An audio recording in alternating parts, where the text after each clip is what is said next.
a lo que estábamos conversando con la actina y la miocina. Bueno, ahora vamos a pasar a hablar un poquito de dónde podemos encontrar el trabajo de los filamentos de actina en relación a lo que las propuestas que tenemos. Pues,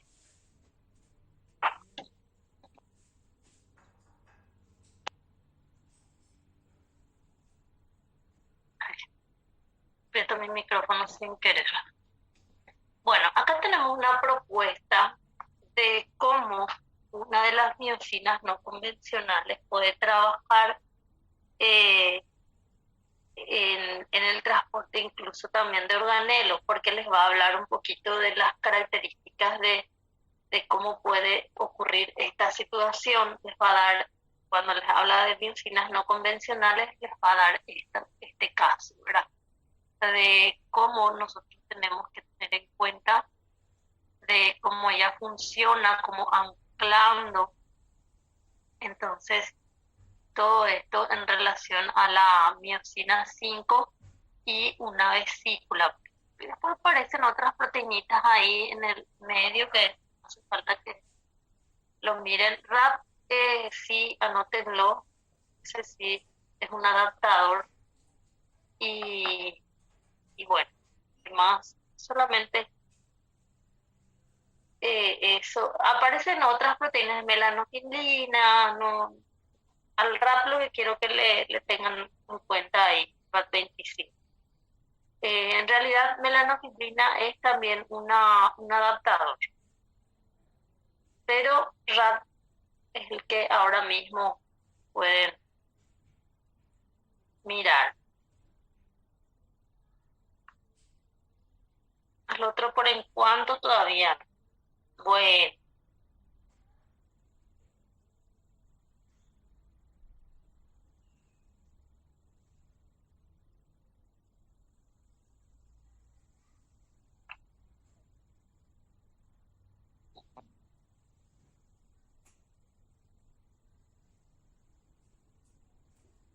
acá también muestran este esquemita, está mostrando también cómo puede actuar entonces la miocina en relación también a lo que es el trabajo de, fíjense, acá están los microtúbulos, están los microfilamentos y cómo actúa en los trabajos entre ellos. Ahora les muestra cómo puede darse el caso. Eh,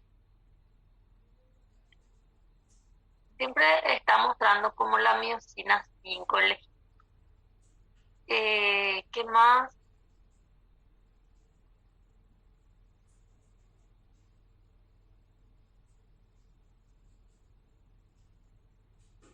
Ya no hay mayores detalles acá.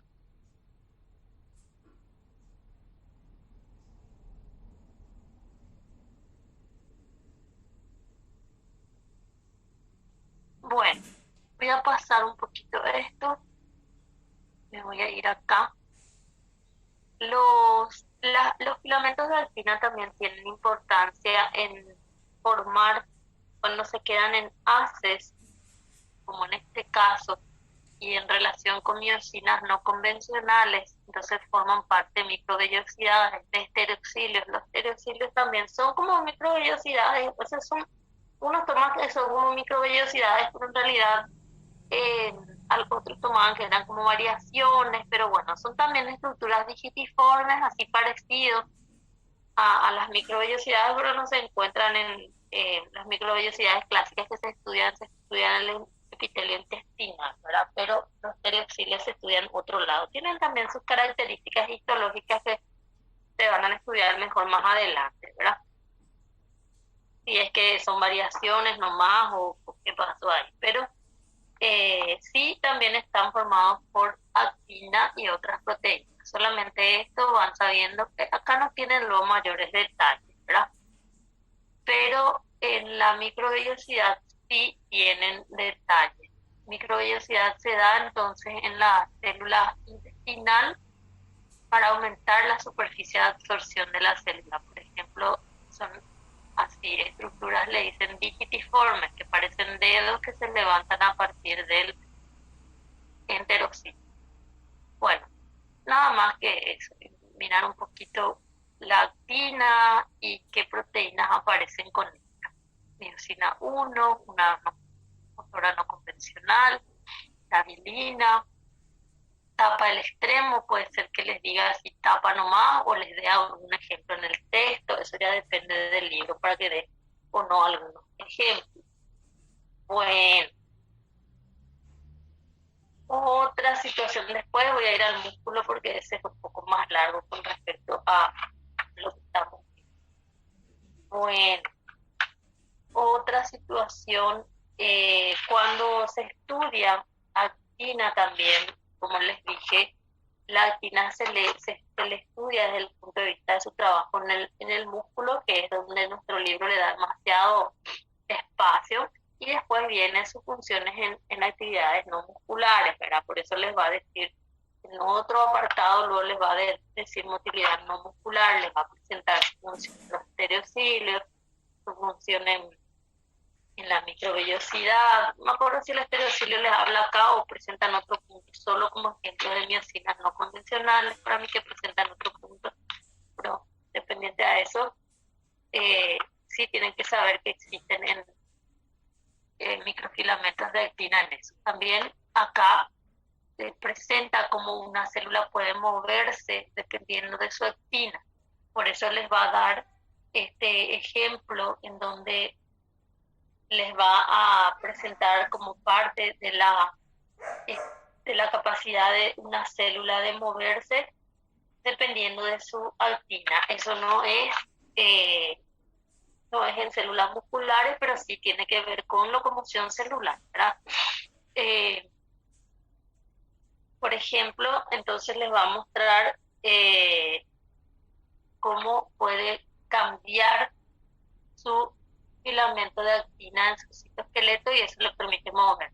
Está como que una forma de presentación la célula y ahora va a extender su actina y por ende va a empujar su membrana plasmática. Va a empujar su membrana plasmática y va a hacer que de la célula se proyecte lo que le va a llamar lamelipodio, que sirve para la motilidad no muscular, sirve para la movilidad de la célula, pero esto no es movilidad muscular, no es como el que vamos a ver para el músculo, sí depende del trabajo también de actina, y que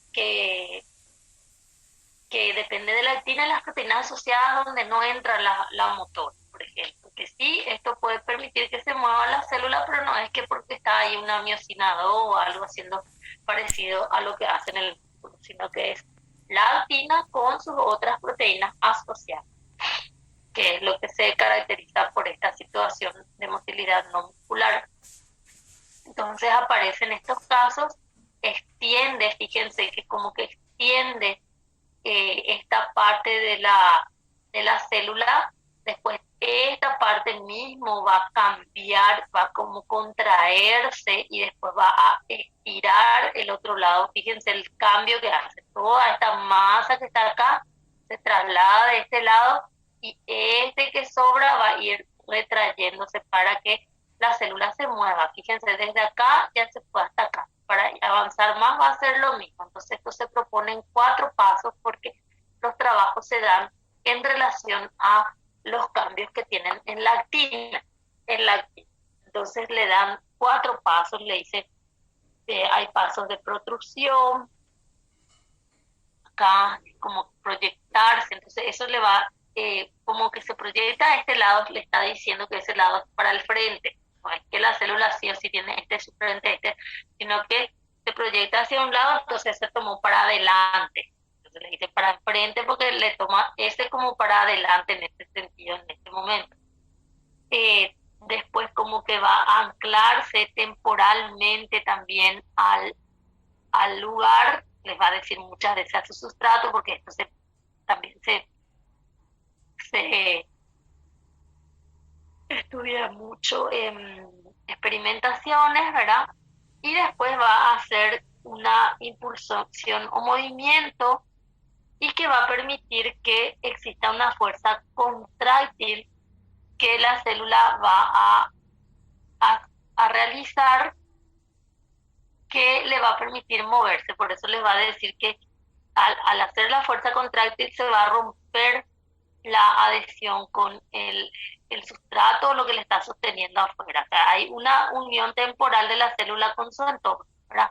Entonces, eso va desapareciendo, por eso hasta acá ya quedó un poco más, digámosle, la distancia. La célula, fíjense cómo cambia su forma, se alarga, se contrae, y todo eso porque la actina está cambiando. La actina está cambiando. Entonces, este movimiento se dice que realizan las células, le llaman la melipodio a esto estaba, que estaba proyectándose. Esto lo hacen algunas células y otros seres vivos mismos, así unicélulas amebas, lo hacen. Y que existe esta situación e incluso algunos hablan de que esta situación es un poco, en algunos casos un poco a ciegas, en el sentido de que se dirige hacia un punto, en otro caso como que explora primero el lugar y después se dirige por ciertos impulsos, o sea que de reacción a estímulos, se dan estas características.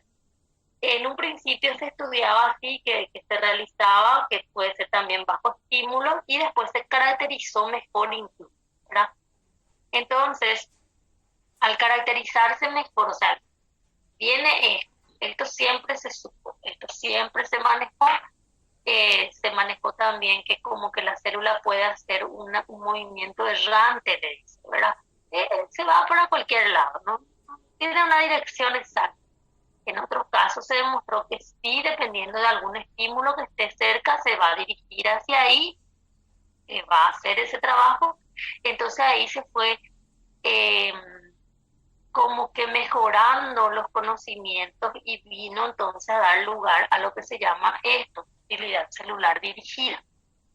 En la motilidad celular dirigida, entonces, se presenta un mecanismo propuesto para una célula que se va a mover de manera dirigida, en el sentido de que esto va a ser algo ordenado, se va a proyectar la membrana hacia un lado, tal vez hacia un estímulo. Entonces, por eso les va a decir, se recibe un estímulo desde afuera, por eso se va a desencadenar estos cambios dentro de la célula. Entonces, esto mismo que está acá, es dable pensar que se aplica también a esto, solamente que en este caso puede ser, el detalle puede ser acá dirigido, o sea, lo que se genera acá, nosotros podemos estudiar acá en forma dirigida, eso. Pero en otras células a veces el movimiento es errante, se va nomás para cualquier lado. Entonces en ese caso hace esto mismo, pero no es dirigido precisamente, ¿verdad? En las células que sí responden a un estímulo, se demostró que esto es así, una situación donde se propone un mecanismo donde hay cierto orden de trabajo. Entonces, este orden de trabajo tenemos que conocerlo porque es una propuesta que se está usando bastante. Entonces, se usa y se estudia esta propuesta de la motilidad celular dirigida. Entonces, ahí nos da como unos pasos donde aparecen unas proteínas, y aquí es donde van a aparecer algunos nombres que ustedes no tuvieron en su lista, así de los 8 que están ahí, o sea, de los 8 que se clasifican asociados a actina. Pues yo les dije, agarren el texto, lean qué es lo que hace, anoten sus datos de los ejemplos, pero además tienen que, a medida que lo encuentran en el libro, le tienen que ir enganchando a los que le encuentran ahí. En los otros casos, en esta situación, van a encontrar aquí, ¿verdad? Entonces aquí nos proponen ciertos pasos.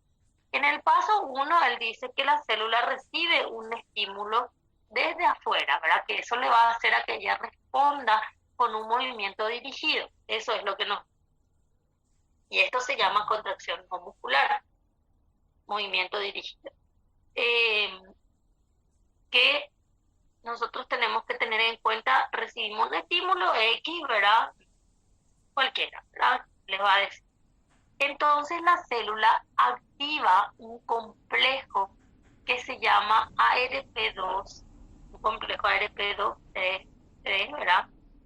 Que es activado este complejo. Este complejo es activado por una proteína que está aquí, se llama WAS, que también viene, WAV, perdón, WAS-WAV, que viene en el libro escrito, que pueden anotar.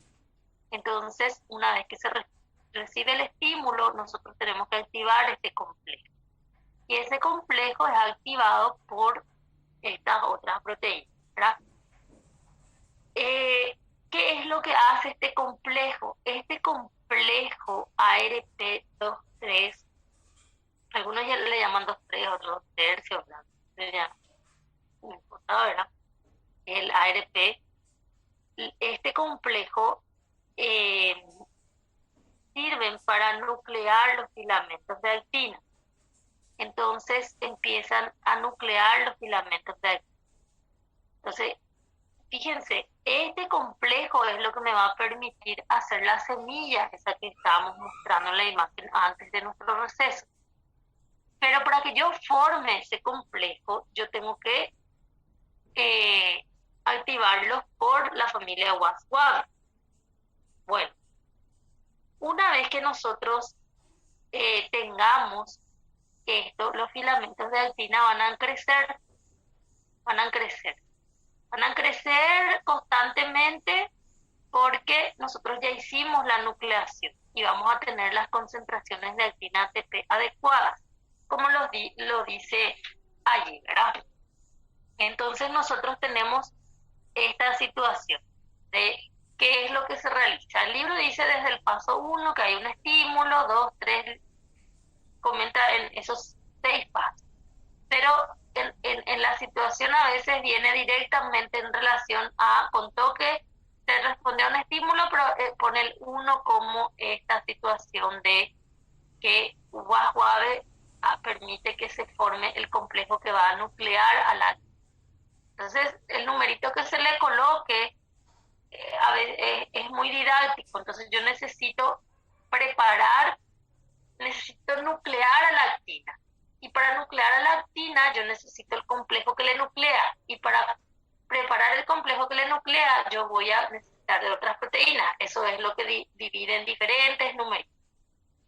Ahora yo ya tengo la actina nucleada, la semilla por decirlo así, y esto va a crecer, va a crecer. Por eso aparece acá un nombrecito que es profilina, que capaz que ya hayan leído en la lista. Cuando hagan la lista, ya puede ser que aparezca el nombre de profilina en algún lado.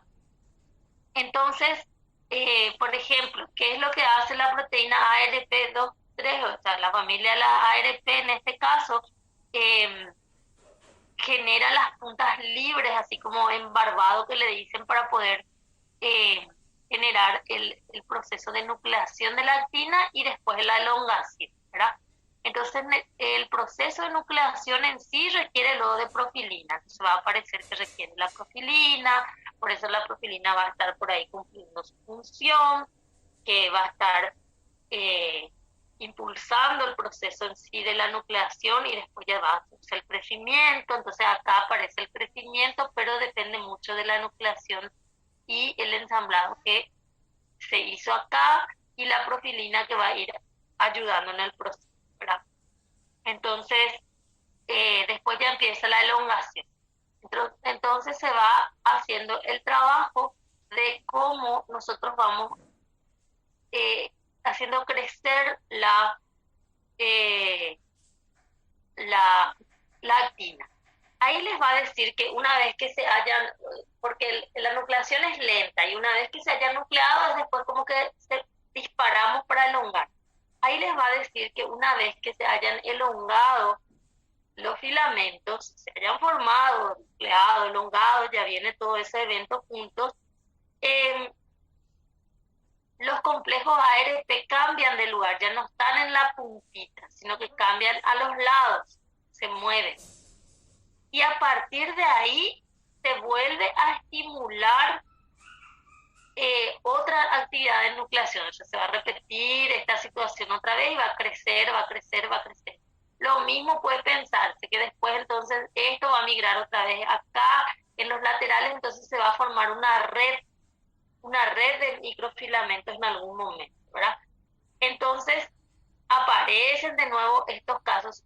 Este vuelve a migrar, vuelve a nuclearse ahí para volver a crecer nuevos filamentos de actina, entonces se extienden hacia afuera, dice como el paso 5C. Entonces va separando los procesos en diferentes pasos, porque a este punto ya le llama ramificación, pero cuando hay ramificación nosotros tenemos que volver a hacer lo siguiente. Ya tenemos perdón, ya tenemos los microfilamentos más antiguos, entonces los tenemos que bloquear. Entonces, una vez que va a ocurrir esta ramificación, yo voy a tener que bloquear esto, por eso les aparecen las tapas. Ahora vamos a poner la proteína de nucleación en las laterales, no es que quede así en el centro, en las laterales, y va a volver a generarse uno nuevo, o sea, vamos a volver a hacer el mismo trabajo.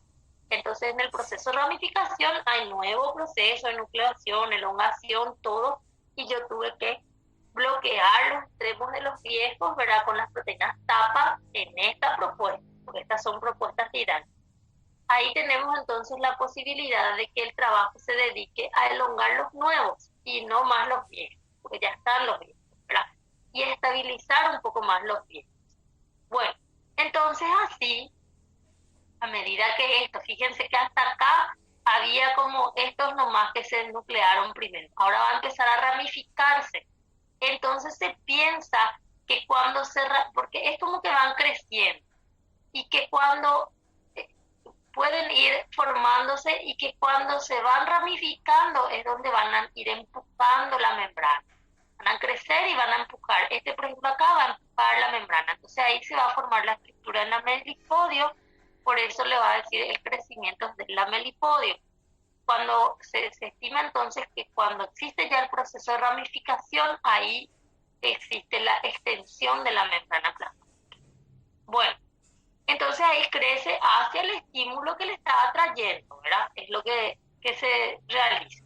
A medida que ella crece, también puede darse el desensamblado del microfilamento, pero de los que están un poco más viejos.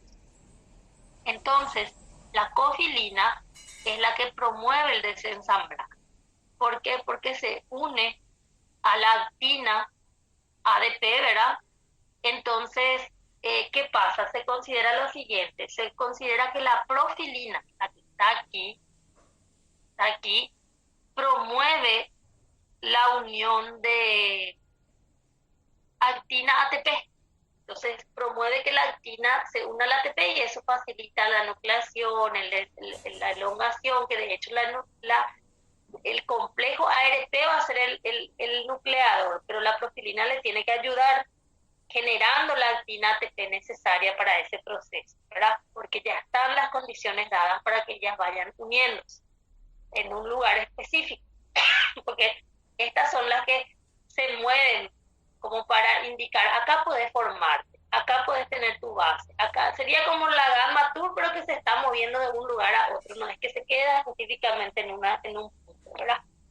Entonces, donde ella se mueve, ahí hay posibilidad de nucleación. Entonces genera la base necesaria y la profilina es la que impulsa a que se nuclee específicamente con la actina ATP y para ir agregando actina ATP, porque si no la nucleación no va a prosperar tampoco, ¿verdad? Y ahí ya se pasa con la elongación, por eso que la profilina va a venir en relación a la nucleación y por ende ya viene la elongación, que no es que están así muy diferenciados y separados, ¿verdad? Entonces la profilina promueve que la actina se una a la ATP, entonces es fácil el nuclearlos, elongarlos, como les te da, ¿verdad?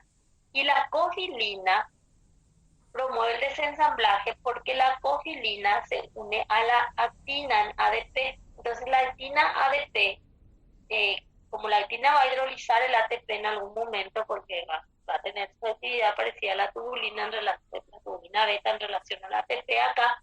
Ella va a hidrolizar, va a permitir eso, y ahí la cofilina lo que va a hacer es como unirse a las alquinas ADP y les va a estar como retrasando para que intercambien su nucleótido. Una vez que ella no esté ahí, que esté fuera de juego, por decirlo así, la profilina otra vez puede interactuar para que promueva la unión de alquina ATP y se vuelva con los ciclos, ¿verdad? Entonces, ahí aparece el famoso intercambio cuando la profilina entra ahí en juego, ¿verdad? La profilina promueve la unión de alquina ATP, entonces se considera que la profilina, como está unida a la alquina, porque son uniones alquinas, entonces favorece también ese intercambio. Entonces este ciclo se vuelve a repetir en relación a la necesidad. No es aquí desde el estímulo, sino que se puede ir ramificando cada vez. Pues, es otra cosa.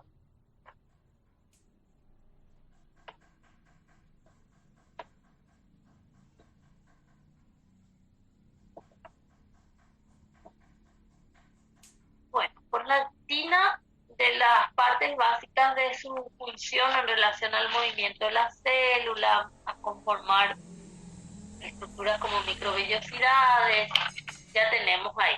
La actina también tiene que ver con la citocinesis, que es la división del citoplasma. Ese no vamos a ver en este capítulo, se ve también el ciclo celular con mitosis y meiosis cuando se estudia también exomitosis, o sea, tenemos pendiente todavía, pero tienen que anotarlo ahí como parte del relacionado a actina, pero nosotros no desarrollamos. Ok, entonces, ahora sí vamos a ir a este punto sobre la actina, que es muy importante, que es hablar un poquito de la contracción muscular. En la parte de contracción muscular, nosotros no vamos a estudiar la fisiología de la contracción muscular. O sea que vamos a dar las características de esto y nosotros no vamos a entrar en la parte de lo que es la función esencial, o sea que todo lo que es la fisiología del músculo no vamos a entrar, pero les voy a explicar primeramente, después les voy a dar un mejor panorama. Pues,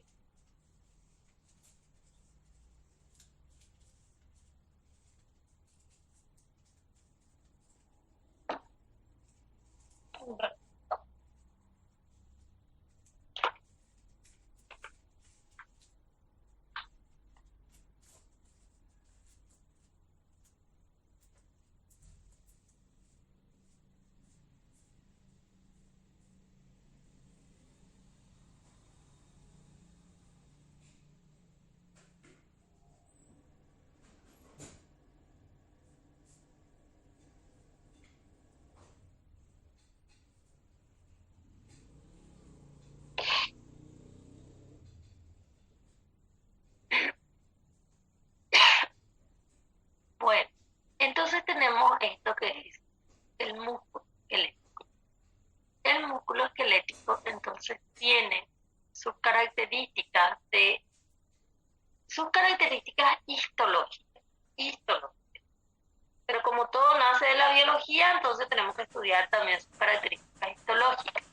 Pero después nosotros nos quedamos en relación a lo que es la biología molecular y nos quedamos en su estructura básica. Entonces, cuando se estudia un músculo esquelético, se encontraba en la microscopía cómo se comportaba, que tenía unas estriaciones, ¿verdad? Esas estriaciones, entonces, hizo que le llamen músculo estriado, obviamente. Se fue estudiando y se encontró un patrón que iba desde un lugar hasta otro lugar. Entonces, a esa estructura que formaba la base del músculo esquelético para la contracción se le llamó sarcómero o sarcómera. Al estudiar el sarcómero o la sarcómera, se encontró entonces, se caracterizó esa forma de presentación, esa característica, y esas características son que se presentan en banda. En banda. Entonces se definió como se van repitiendo de una manera ordenada, entonces se encontró que cada sarcómera va a ser la que va desde una línea hasta otra línea que ellos llamaron línea Z. Le dieron su nombre, histológicamente hablando, después estos tienen su origen, pero me acuerdo de todo porque es línea Z, porque es H, pero estas bandas sí recordamos así para introducir. Entonces un sarcómero va a ir desde una línea Z hasta una línea Z. Histológicamente entonces se observó eso y se encontró que estudiando en unos comportamientos del sarcómero en relación a cómo se le estudiaba, ¿verdad? Las pruebas que se hacían, se encontraron que se dividían en unas bandas que se comportaban en forma isotrópica y otras en forma anisotrópica en relación al estudio que se estaba haciendo, que yo no les explico eso, ya no me acuerdo más bien, pero no es el caso para biología, ¿verdad? Pero así encontramos en un sarcómero que las bandas que se llaman I, porque vienen de su nombre, isotrópicas, en su comportamiento con el estudio que se está haciendo, son más claras que las bandas anisotrópicas que se llamaron bandas A. Esto quedó en biología, sí, ¿verdad? Desde la base del estudio de histología. Entonces tenemos en un sarcómero, tenemos dos bandas I y una banda A. Que dentro de la banda A hay otra vez una zona que se llama H, y dentro otra vez hay otra parte que vamos a ir viendo. Pero todo esto es el sarcómero o la sarcómera. De una línea Z, donde yo encuentro dos bandas I en los extremos y una banda una banda A más oscura en el centro, ¿verdad? Y estos son estructuras así que les dice, lo vemos en las bandas claras, las bandas oscuras. Después la biología molecular se encargó de estudiar del por qué es claro, por qué es oscuro, por qué se comportan en anisotropía o por qué en forma isotrópica. Entonces empezó a caracterizar la biología molecular. Al empezar la biología molecular a estudiar eso, la biología misma, pero la biología molecular dio más detalles, se encontró con esta estructura, que aquí realmente nosotros tenemos una conformación de proteínas. Y esas proteínas son varias proteínas, pero existen proteínas que son como las esenciales y le llaman miofilamentos finos y miofilamentos gruesos. En realidad la histología y creo que la fisiología dice miofilamento y le incluye a todas las proteínas que están ahí. Pero otra cosa es que digan miofilamentos finos, miofilamentos gruesos o que digan los miofilamentos principales. Se está denominando a la actina y a la miocina 2. Entonces se encontró en cada sarcómera esta organización molecular de una línea Z a una línea Z, donde filamentos de actina se extienden desde la línea Z hasta el centro del sarcómero sin pasar al otro lado, solamente hasta acá, de lo que viene de una línea Z y de lo que viene de la otra línea Z. Ese extremo más está de este lado, ese extremo menos está acá, hacia el centro del sarcómero, y que aparte que acá hay otras proteínas, pero son relacionadas a actina, y esto es lo que le da el aspecto claro, porque no es tan denso, le dicen. ¿Por qué no es tan denso? Porque no hay tantas cosas como hay acá y en relación a su estructura molecular, que no es luego que sea tantas cosas, sino que la estructura molecular. Y acá, en esto que es más oscuro, se encontró que es más oscuro porque acá están los filamentos de miocina. Entonces, en el músculo esquelético, los filamentos gruesos son de miosina y los filamentos finos son o delgados son de actina. Entonces, acá son los filamentos de miosina y forman esta estructura que es muy grande molecularmente, porque cada molécula de miosina luego es muy grande. Es grande. Y otra vez que ellas se junten para formar filamentos bipolares, como vimos hace rato, son extremadamente grandes. Ahora, vamos a tener en cuenta lo siguiente. Vamos a fijarnos cómo vamos teniendo la interacción de los filamentos finos con los filamentos gruesos, porque estas son las estrellas, por más de que hayan otras proteínas ahí, esas son las estrellas del sarcoma. Entonces, ¿qué? La banda I está formado por los filamentos delgados, la banda A por los filamentos gruesos y delgados. Entonces tenemos que los filamentos gruesos son los que están acá, dentro de esta. Este de por sí es más oscuro que la banda I, pero dentro de la banda A, hay otra vez una zona que se llama H, que es lo que les mostré acá. Y esa zona H es otra vez una zona un poco más clara dentro de toda esa banda oscura. No es así tanto como la I, no por eso se llama banda I. No, ahí entonces le dicen zona H porque es el lugar donde aparecen como las orientaciones en bipolar, que se juntan todos los de los filamentos de miosina. Entonces se encajan todo ahí, molecularmente hablando. Y dentro de esto van a encontrar una línea que se llama M, eso histológicamente va a ir apareciendo también. Entonces, las bandas I se llaman así. Bandas I son claras y bandas A son oscuras. ¿Por qué son claras a nosotros lo que nos interesa en biología molecular? Porque acá hay filamentos finos. ¿Por qué son gruesas? Porque aquí también oscuras, porque aquí también ya hay filamentos gruesos. Entonces se comportan de esta manera. Hay otras proteínas, estas no son las únicas del músculo y a lo mejor le dicen otras mioproteínas o miofilamentos le dicen, pero no en relación a que sean estos principales, o sea, el grueso y el delgado. Mioproteínas le dicen algo. Entonces, ¿qué pasa? Porque algunas también forman estructuras así, como filamentos, como esto. Entonces, viene un poco de los términos de cómo llamarle, pero no porque le dice, la titina es un miofilamento también, o una mioproteína genial, pero le dice un miofilamento. Ahí será que ese también es, pero yo le dije que es lactina. No, lactina es el delgado. Y el grueso es la miosina. El resto puede estar con ellos, llámese como se llama. Y estos son las estrellas de esta parte. Entonces muestra un poquito cómo están relacionados acá en los cortes.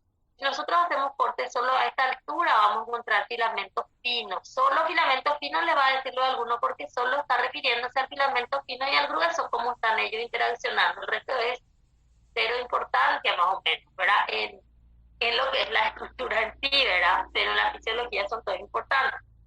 Entonces le va a mostrar filamentos finos, ¿verdad?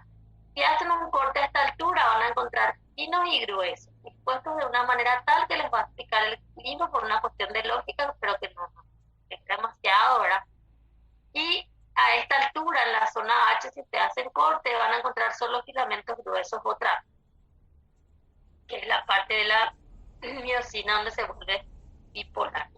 Entonces, tenemos estas características. Acá aparecen otras proteínas también del músculo, la troponina, tropomiosina, ustedes van a leer, van a darle su función, todo esto, porque estos ya van a estar caracterizados acá.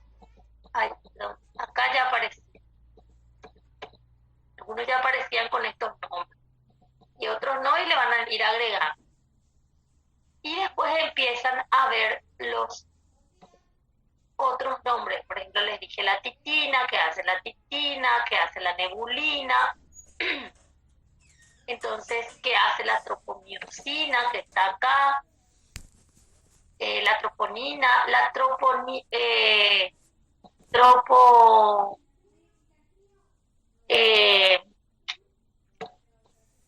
miosina, troponina, quitina, nebulina, tropomodulina también viene a veces en relación a que se explica qué hace. Entonces tenemos eso. Existen algunas, acá les puede dar algunas que son también que bloquean esta parte. Se les puede dar otras que interaccionan acá con la línea Z. Tienen que anotar los nombres que les presenta acá, ¿verdad? Les presenta acá. Entonces, cuando se trata de la estructura del músculo esquelético, entonces en un estado relajado el sarcómero se ve con estas características donde yo tengo bien caracterizada la banda I, la banda A, y que cuando yo contraigo les va a decir técnicamente que la banda I desaparece. Técnicamente no desapareció, sino que técnicamente se achicó, ¿verdad? Entonces les va a decir cómo se realiza en relación, fíjense que acá dice movimiento de actina, que muestra que la actina, el filamento fino se fue hacia el centro del sarcómero, pero tienen que tener en cuenta que la miosina forma con ello puentes intermitentes para la contracción. La miosina se mueve hacia el extremo más de la actina, hacia donde estaba el extremo más de la actina. Entonces es como si fuese que ustedes agarran le agarran como una manito, pongan acá y se van hacia el extremo más, estiran hacia acá. Van a mover uno, agarran acá y van a mover hacia acá. Y al estirar esto se va a contraer porque la actina se va a ir hacia el centro. La actina se va a tener que ir hacia el centro del sarcómero, porque algunos dicen, se fue hacia el extremo menos, pero ¿quién es lo que se fue al extremo menos? La actina no se mueve sobre la actina. La miosina se fue hacia acá y la actina se deslizó al centro del sarcómero. Eso es lo que ocurre.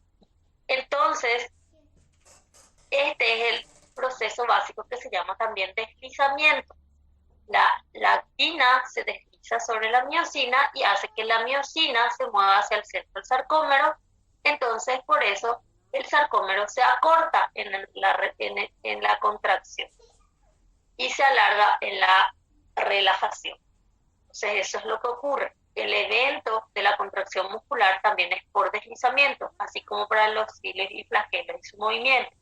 Entonces, ustedes van a ir al libro y cuando encuentran el apartado de la contracción muscular, la contractilidad muscular, ustedes van a tener que estudiar la estructura esta del sarcómero, porque la banda A, la banda I, lo que les dice ahí, van a reconocer los filamentos gruesos, finos o delgados, ¿verdad? Las miofibrillas, les puede decir también el libro.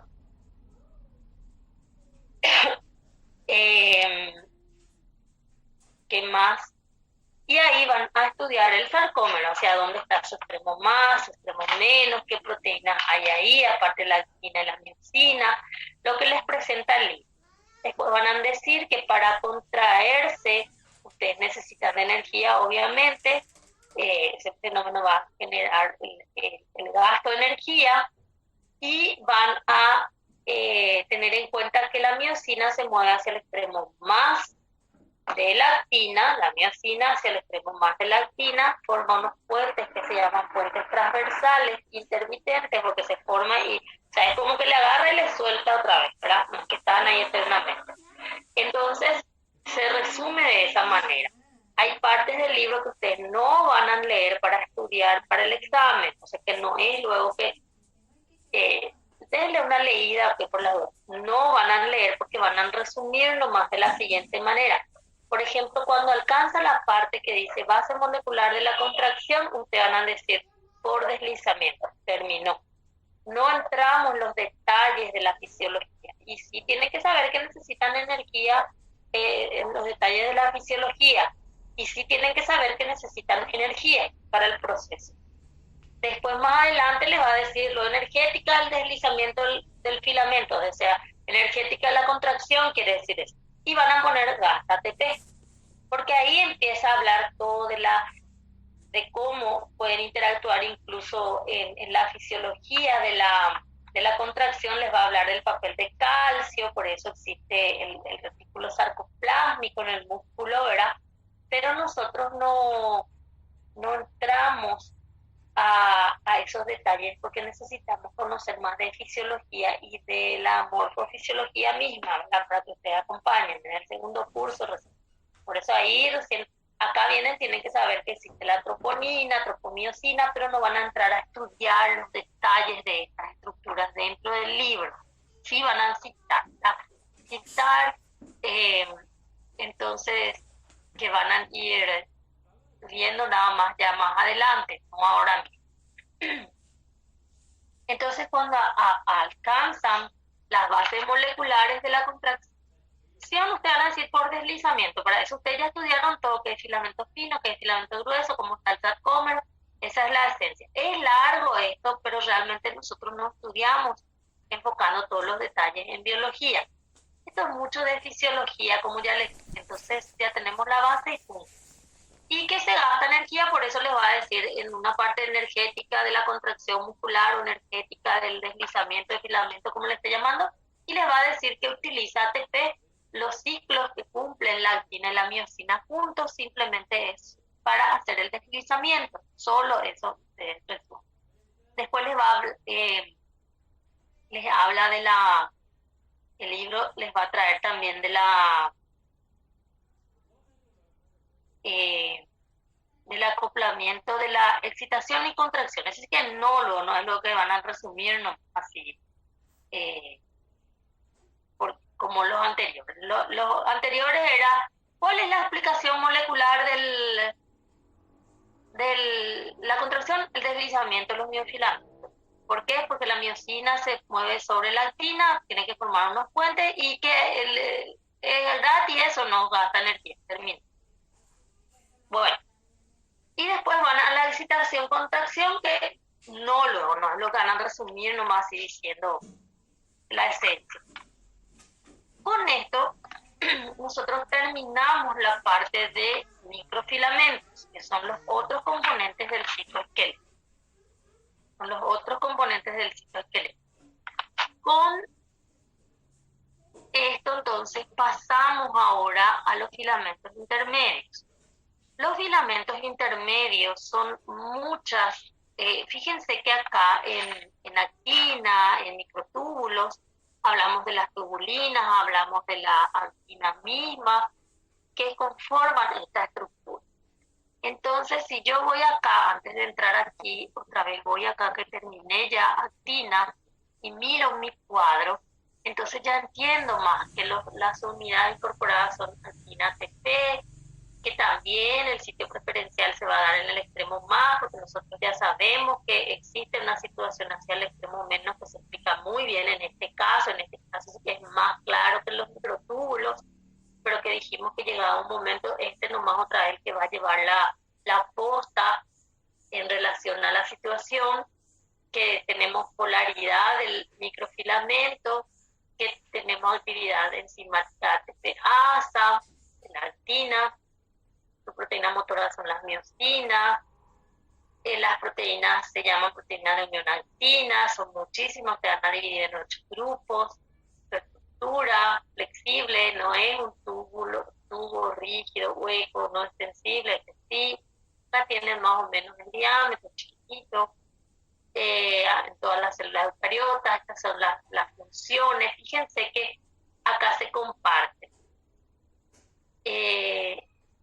En realidad, estas funciones son muy generalizadas, porque dice acá soporte, acá dice transporte intracelular, acá también es transporte intracelular, ellos también colaboran, mismo como la miosina 5 participa, pero las estrellas siempre son la dineína y la quinesina, como que la miosina va a estar en la sombra de ellos, pero colabora también en el transporte, ¿verdad? Pero si se da siempre alguna preferencia, es como que resalta esto, ¿verdad?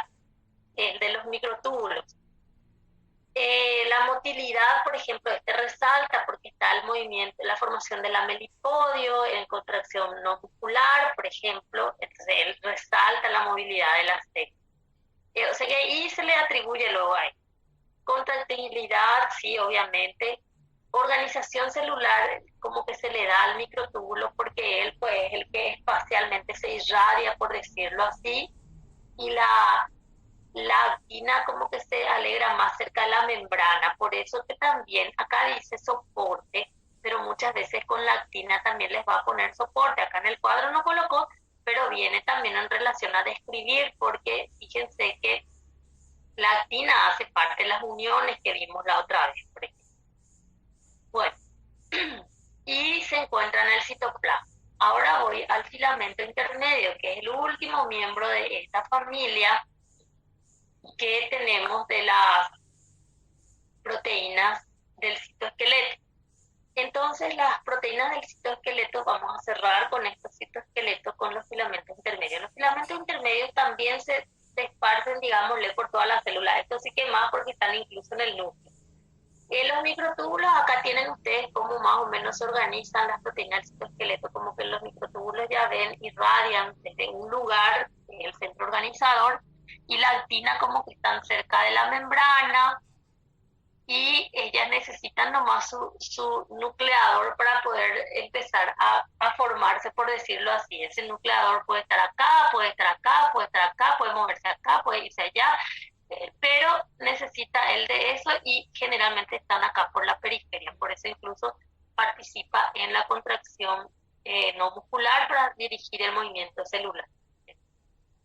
Y los filamentos intermedios. Filamentos intermedios como que van, cruzan todas las células, están en el núcleo, están en el citoplasma. Y los filamentos intermedios no están formados por así tubulina, actina, sino que están formadas por varias proteínas. Por eso que aparece que se clasifican de una forma y es más difícil seguirlas en algunas características en relación a los microtúbulos y los microfilamentos. Entonces, aquí tenemos una clasificación según el tipo de secuencia, que es de su origen genético. Este venía hasta 6, incluso en histología. Pero no sé qué pasó con el sexto, yo le solía agregar nomás, ya después como que se fue, le solía agregar porque seguían insistiendo, pues después como que fue desapareciendo. Entonces, ahora podemos usar hasta el 5, pero sepan ustedes que por ahí aparece un sexto, no se sorprendan, porque estuve mirando algunas características en relación a eso, y según su origen genético seguían manteniendo que podía hacerse también 6, perdón, según su origen genético seguía también manteniéndose en relación a eso. Entonces no se olviden que por lo menos tenemos esto, ¿verdad? Puede ser que se acople a alguien más o desaparezca porque uno de los miembros que era considerado el sexto pasó a considerarse otro miembro. Entonces no sabemos si realmente va a desaparecer o qué pasó. Pero ahí está. En el tintero déjenlo por esta vez, otra vez, a no ser que para el año que viene vengan cosas más. Ya no adelantaba, le agregamos nomás y ya no adelantaba tanto seguirle porque ya está ahí solo para atraparlo. No sabemos realmente si qué pasó de él, pero por lo menos nosotros le colocábamos y estaba nomás ahí así de florero, adornando más el cuadro. No tenía ninguna explicación más después de eso. Entonces fui dejándola de uso hasta decidir que podemos dejarle mientras tanto. Entonces, hasta el 5 pueden mirar. Voy a anotar acá, porque después puede ser, me puede ir la 1.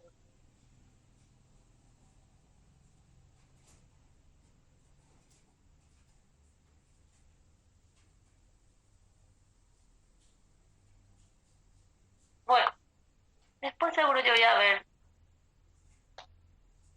si hay más variaciones en el año y organizar para el año que viene. Ahora mismo no. Prefiero evitar la fatiga. Bueno, son por lo menos 5, que eso es lo que tomamos, por lo menos 5. Y al decir por lo menos quiere decir que puede haber más, pero ni tanto. Uno más lo que podría. Que coincide con su origen genético y histológico, también en su distribución en las células. Entonces se va viendo. Nosotros no vamos a estudiar ahora. Esto no se estudia ahora en biología. Ahora no, ¿por qué le digo ahora no? Porque nosotros no desarrollamos ahora mismo tejido. Si alcanzamos el programa, ahí sí se van haciendo algunas salvedades de estudiar alguna ubicación. Pero, como ya me dijeron, así como voy, a lo mejor alcanzamos. No sabemos, pues hay que adelantarnos nomás. No sabemos después qué dice. Hay que ir adelantándose nomás.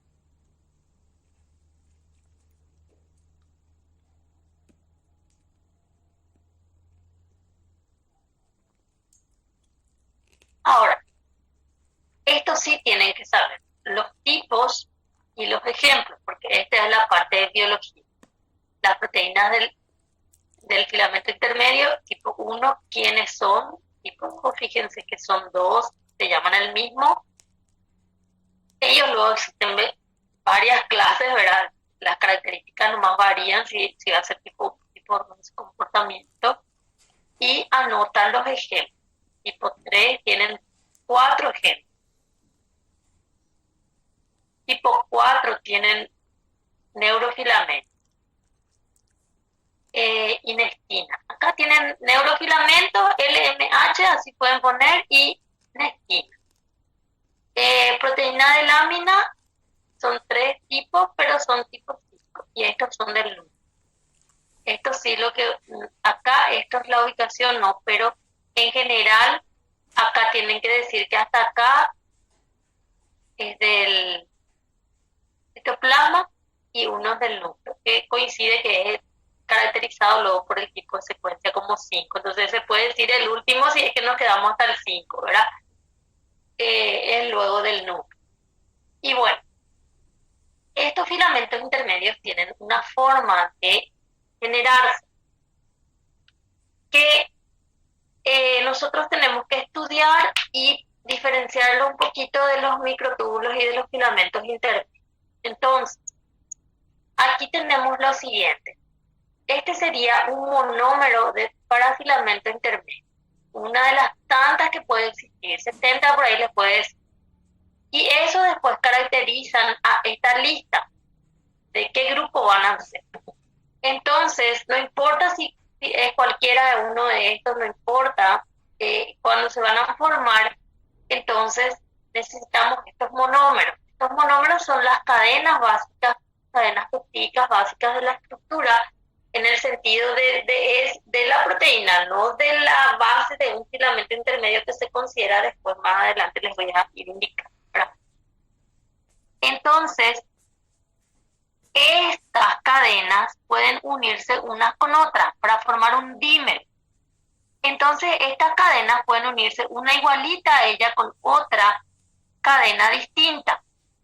Entonces, este dímero les puede decir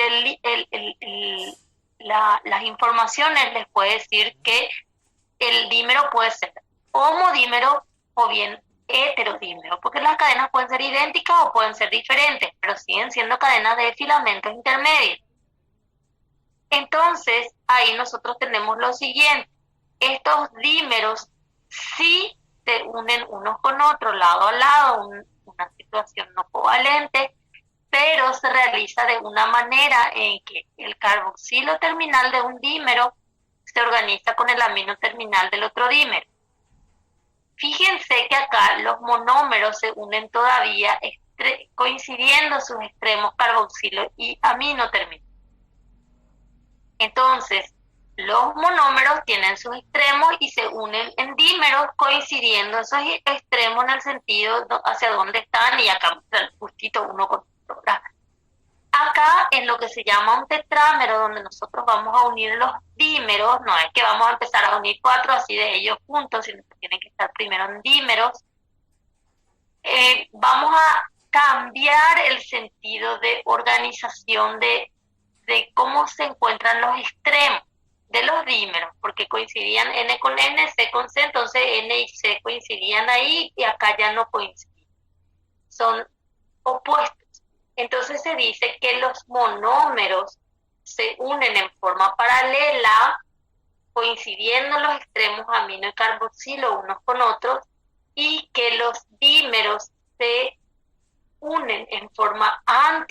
paralela para formar los tetrámeros. Y que este tetrámero en sí, esta es la cuestión básica de formación de un filamento intermedio. Y que acá no hay polaridad. Si bien estos dos tienen su polaridad, acá ya se perdió. Y una vez que formamos el tetrámero, les va a decir que estos tetrámeros se van uniendo unos con otros, por eso dice unidad longitudinal del filamento, que ahí este tetrámero se puede ir uniendo con otro tetrámero de punta a punta, lado a lado. Entonces, por eso va a mostrar, no es este el que va a hacer, por eso esta es la unidad básica del filamento intermedio. Yo puedo estar a esta altura y ellos no se van a unir todavía en filamento. Acá recién ellos tienen capacidad de hacer filamentos, por eso muestra acá. Este sería como un tetrámero. Este sería el dibujo de un tetrámero gigantesco. Acá están las 4 cadenas cada uno. Y estos se ensamblan unos con otros, lado a lado, punta a punta, y eso forma el filamento intermedio. Entonces, cada filamento intermedio está formado por un tetrámero básico que a su vez está formado por cadenas que vienen desde el origen genético. Por eso acá les va a decir que el filamento intermedio tiene aproximadamente 70 proteínas diferentes. Y dice posiblemente incorporadas en forma tetrámero. Por eso puede ser que vengan homodímeros, heterodímeros, por esa situación. Y una vez que tengamos todas esas posibilidades caracterizadas, no es que sí o sí ya están todas conocidas, vienen estas clasificaciones. Entonces, estas 70 proteínas que dicen acá son las que van a formar cada uno de los filamentos intermedios después. Y su origen genético sí indica que después pueden agruparse, nomás por más que sean 70, en 5 grupos nomás están en origen genético y distribución subcelular, histología acá. Entonces, por eso dice acá tipo de secuencia y acá distribución tisular principal, que se da también en relación al citoplasma y al núcleo. Entonces, se dan esas características. Dependiendo de quién sea esto, acá, entonces yo le voy a llamar después tipo 1, tipo 2, tipo 3, este es el origen genético. Van a ir formándose y cuando ya tenga el filamento intermedio, acá le voy a llamar yo queratina, nestina, voy a llamarle periferina, como lo que yo quiera. Entonces, tenemos esas funciones importantes, esas situaciones importantes del filamento intermedio. Por eso que el filamento intermedio no es polarizado. No es polarizado. Y por ende nos remitimos a este cuadro que está aquí y podemos ir considerando ya comparar los 3 componentes del citoesqueleto. Que tenemos acá unas 70 proteínas aproximadamente, que acá dice sitio preferencial de incorporación es interno, dice pues es como que se van ensamblando lado a lado también, ¿verdad? No es que tiene un extremo más, un extremo menos, lado a lado, punta a punta, pero no se le llama extremo. Incluso si le vamos a agregar otro acá, se les muestra cómo se van a incorporar. Empiezan los tetrámeros a hacerse así en punta a punta, lado a lado, y que se van incorporando o se pueden sacar de acá, incorporar acá, introducirse ahí. No es que sí o sí acá, no, en la punta. Por eso le va a decir preferencial intermedio.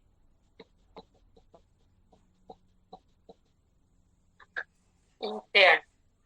No tenemos polaridad, no tenemos actividad enzimática, no se encontró proteínas motoras, grupo preferencial principal de proteínas se llaman plaquinas, sí, anoten, y después es un filamento resistente, flexible, extensible, tiene el diámetro, si ustedes no se acuerdan estos números no importa, él va a ser intermedio entre ellos, por eso se llama intermedio. Se encuentran animales, le da soporte, resistencia mecánica, son sus principales características, ¿verdad? Claro que algunos tienen otras cosas por añadidura, pero sus principales características. Este es el que se encuentra también en el núcleo, aparte del citoplasma. Ahí se diferencian de él. Bueno, entonces se llama así. Los filamentos intermedios son estructuras sólidas, no están ramificadas, tenemos esas características.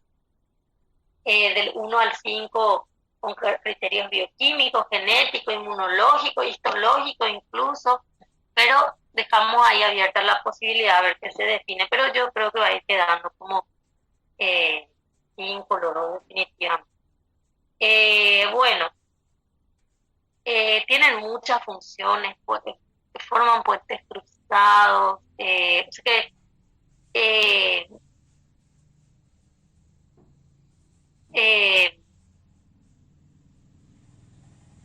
hay una proteína que se llama plectina que está ahí para formar el puente cruzado también, ¿verdad? Se unen con filamentos intermedios. La plectina incluso la van a encontrar que en algún ejemplo viene con microtúbulo, microfilamento, filamento intermedio, con los tres luego se unen, porque existen varias formas, por eso le llaman isoformas. Generan una unión tipo puente, ¿verdad? Entonces, ¿qué más les dije del filamento intermedio? Bueno, está por todo el citoplasma más o menos en una situación radial, está en el núcleo, forman redes, por ejemplo, con pectina. ¿Qué más? Por más de que tengamos muchas proteínas que lo conforman, esas son diferentes secuencias de estos, por ejemplo. Acá el monómero tienen diferentes secuencias de aminoácidos, ¿verdad? Pero en su organización estructural es semejante a todo esto. Solo que acá varía su secuencia de aminoácidos, por eso hay varios. En todos tienen su dominio helicoidal, básicamente esto, su alfa, ¿verdad? Cilíndrico, ¿verdad? Parecido uno a otro en cuanto a su longitud, de eso no varía. Y tiene también sus extremos aminocarboxilo que están glóbulos. Se parece mucho a la cadena precursora al colágeno en su forma de presentarse.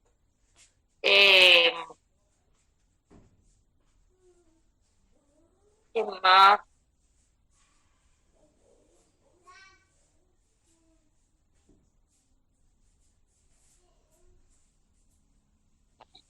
Creo que es todo lo que de filamentos intermedios, sí, lo más importante. Estoy tratando de... Hay funciones de los filamentos intermedios que van a mirar en el libro. Por ejemplo, no hace falta que te estudien enfermedades ni nada, pero sí hay funciones que van a tener en cuenta. Les va a decir que fijan el núcleo en la posición correcta, sirve de andamiaje para una organización, le da soporte mecánico. ¿Qué más? Soporte, que ya dijimos.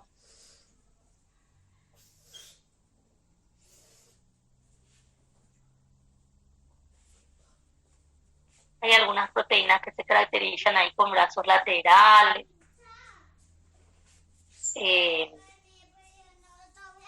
Que funcionan el transporte axónico en los neurofilamentos, léanlo. Los genes no necesitan conocer. Los genes no vamos a conocer. Les voy a hablar de K15, K14.